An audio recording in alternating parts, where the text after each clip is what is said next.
आप सभी ने डीएनए टेस्ट का नाम तो जरूर सुना होगा। साइंस में इस समय 1200 तरह के डीएनए टेस्ट मौजूद है।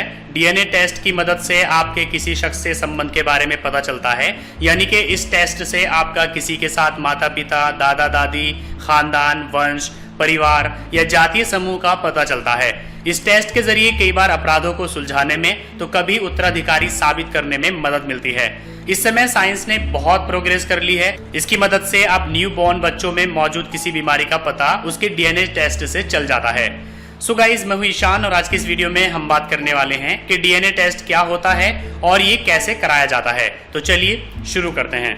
अगर आपने अभी तक हमारे YouTube चैनल को सब्सक्राइब नहीं किया तो मैं आपको सजेस्ट करूंगा कि अभी इस रेड सब्सक्राइब बटन पर क्लिक करके हमारे चैनल को सब्सक्राइब करें और पाइए रोजाना नई नई वीडियोस।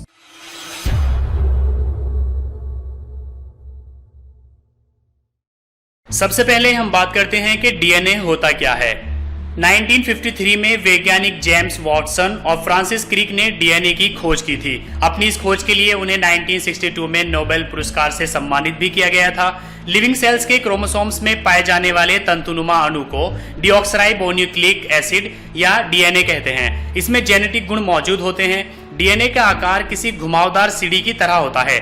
डीएनए का एक अणु 4 अलग अलग केमिकल गुड्स यानी एडेनिन, ग्वानिन, थायमिन और साइटोसिन से बनता है, जिन्हें न्यूक्लियोटाइड कहते हैं। इन न्यूक्लियोटाइडोन को फॉस्फेट का एक अणु जोड़ता है।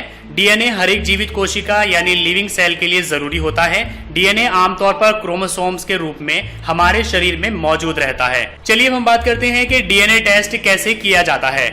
आपको जिस शख्स की डीएनए जांच करवानी है उसके बाल, खून, स्किन या फिर एमनियोटिक फ्लूइड का सैंपल लेना होगा। एमनियोटिक फ्लूइड प्रेगनेंसी में भ्रूण के चारों ओर मौजूद लिक्विड होता है।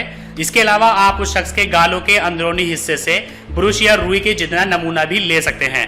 माउथ वॉश के जरिए भी मुंह के अंदर के सेल जमा किए जा सकते हैं। इन सैंपल की जांच करने वाली रिकॉग्नाइज्ड लैबोरेटरीज हैं जो 10 से 40 हजार रुपए चार्ज करती है डीएनए टेस्ट करने के लिए। इस सैंपल की जांच की रिपोर्ट 15 दिन के अंदर अंदर मिल जाती है। मानव जीनों में 46 क्रोमोसोम्स मौजूद होते हैं। जीन में जेनेटिक की बेसिक यूनिट है जो एक पीढ़ी से दूसरी पीढ़ी में ट्रांसफर होती है। मतलब कि इसमें आपके जेनेटिक प्रॉपर्टीज की सारी जानकारी मौजूद होती है, जिससे ये पता चल जाता है कि आपके आने वाली पीढ़ियों के बालों का रंग, आंखों का रंग कैसा होगा। इसके अलावा उन्हें आने वाले समय में कौन कौन सी बीमारी हो सकती है इसका भी पता चल जाता है। इसी वजह से कहते हैं कि इंसान का डीएनए अमर रहता है, यानी डीएनए कभी नहीं मरता। अगर किसी के डीएनए में चेंज पाया जाता है तो उसे म्यूटेशन कहते हैं। ये चेंज सेल्स में मौजूद किसी दोष की वजह से पैदा होता है या यूवी रेडिएशन की वजह से होता है। इसके अलावा किसी केमिकल एलिमेंट्स या वायरस की वजह से भी ये हो सकता है। पहले जब किसी बच्चे पर शक होता था तो लड़की से गंगा जल पर, गीता पर या फिर मंदिर में कसम खिलाई जाती थी कि क्या ये बच्चा मेरा है।